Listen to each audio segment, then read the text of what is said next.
What's up, everybody? Welcome to the channel. In today's video, we're going to be doing a high-level tactical analysis of Port of Hamburg. This video is inspired by a 4v4 that I recently saw. So we're going to do a high-level analysis right now, and then we're going to jump into the 4v4 replay itself. So looking at this video, we have the resources color-coded, and I want you to focus on the resources in red. That's the victory points and the fuel. And that creates this sort of line down the center.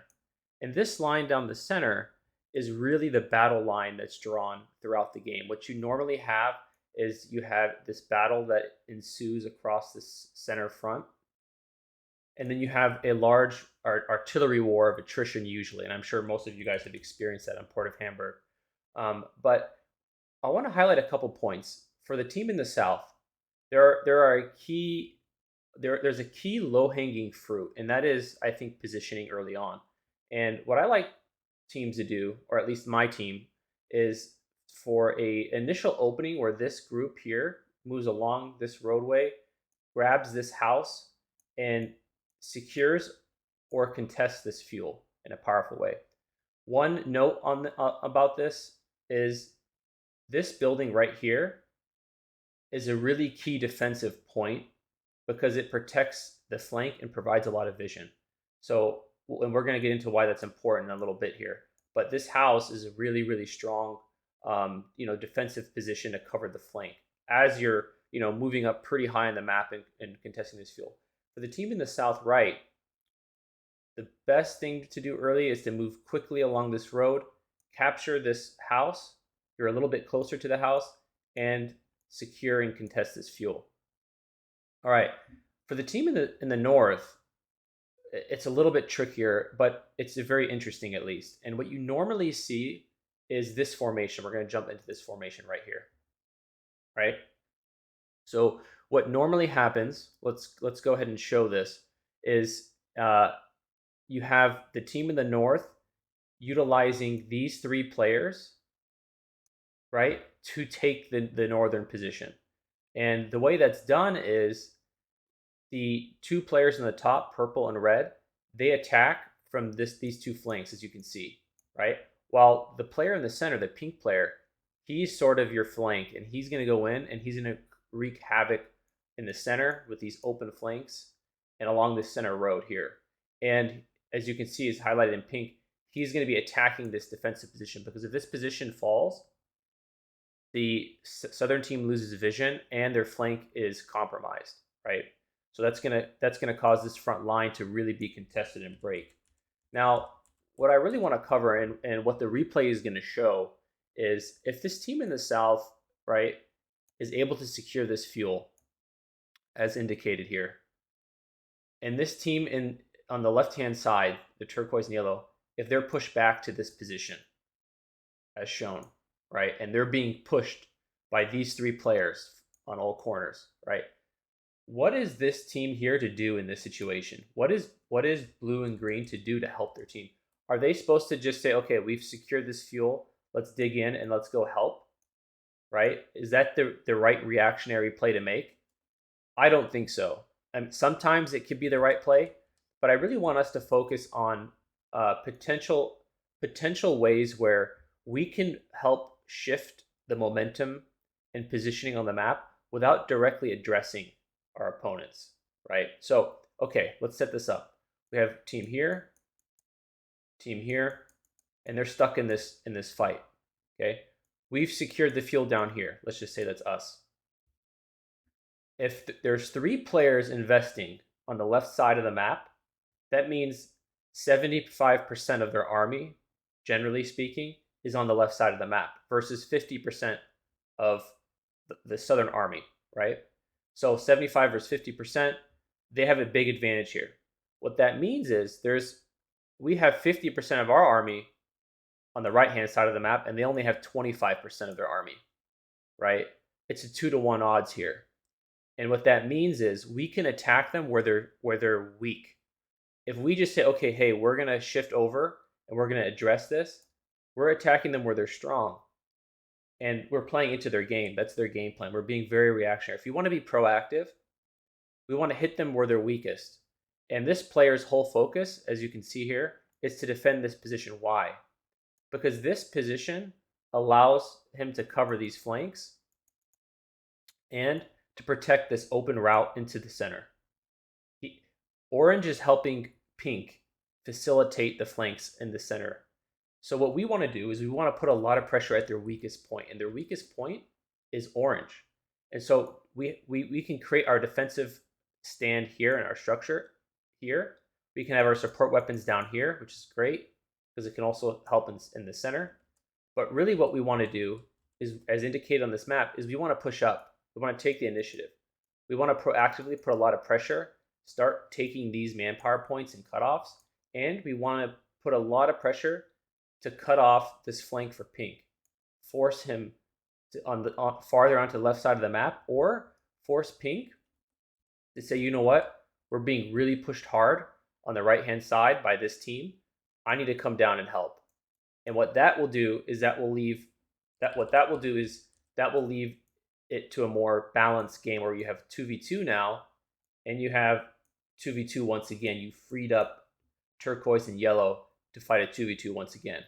So we're going to jump into a replay, and we're going to show what transpired and why the team in the south made the decisions they made, and what implications those decisions had. So let's jump in.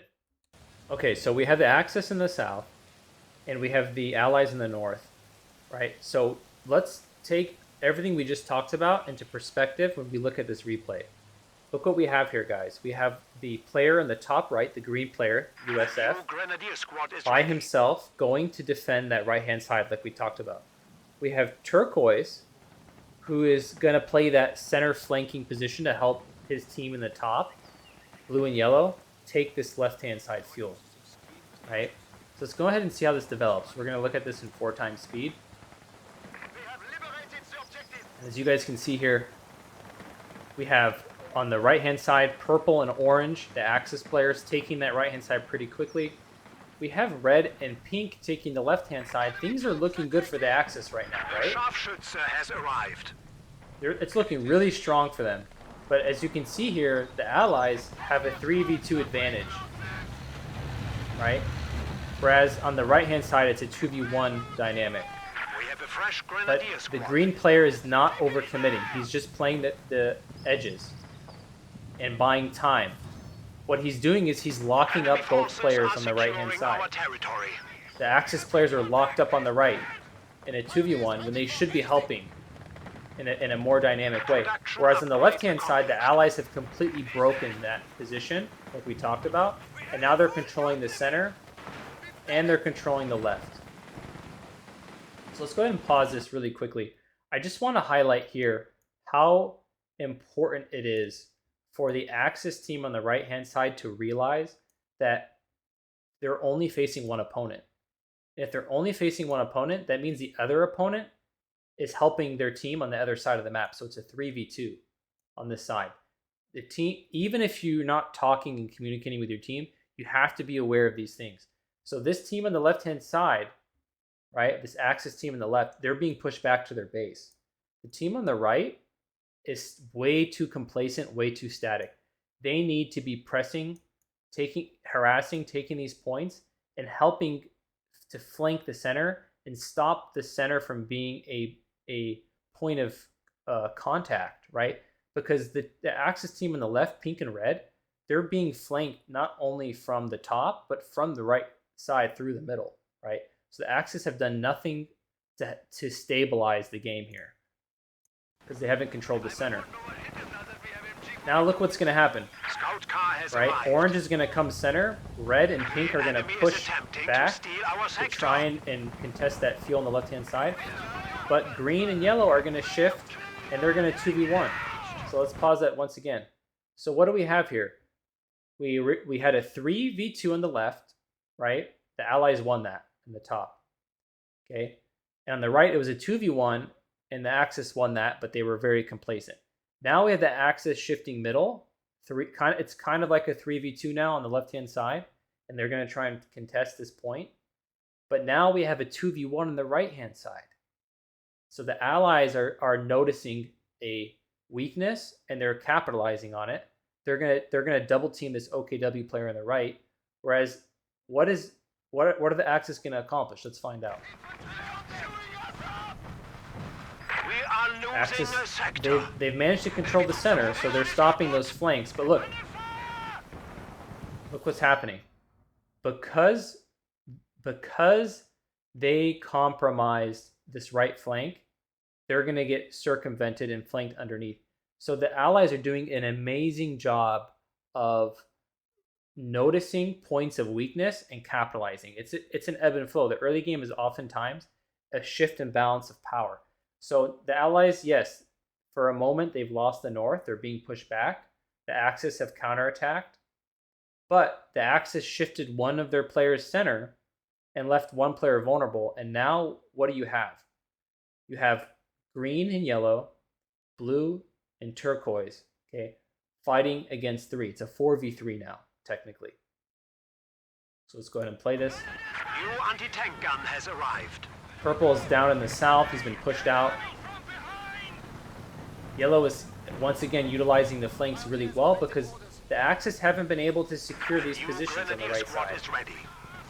So now you have this collapsing on the Axis from all flanks. You can even hear the audio. Watch the flanks. The soldiers on the battlefield know what's going on here. And look at this. The Allies are just slowly collapsing from all corners, utilizing all the flanks, pushing the Axis back. As you can see, purple has been pushed back out of the field. The Allies have secured that fuel on the right-hand side. And the Allies, ironically, have secured the fuel on the left-hand side. The Axis are left with nothing here. And not only that, they've also lost their ability to flank their opponents. Because green and yellow, once they've secured this bottom right-hand side, they've secured the flanks with the bridges and the flanks from the south, right, to compromise any player who's sitting in the center and their teammates on the left. So this game is going to become a brutal game for the Axis, where they're just going to become kind of like impinged in this pocket down here and hammered by artillery all game, and that's what ends up happening. So I just wanted to highlight this video.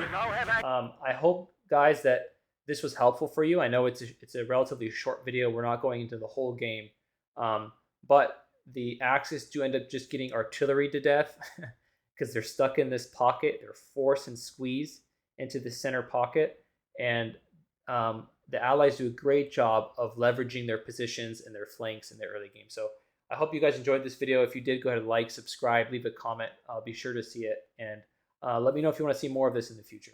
Thanks.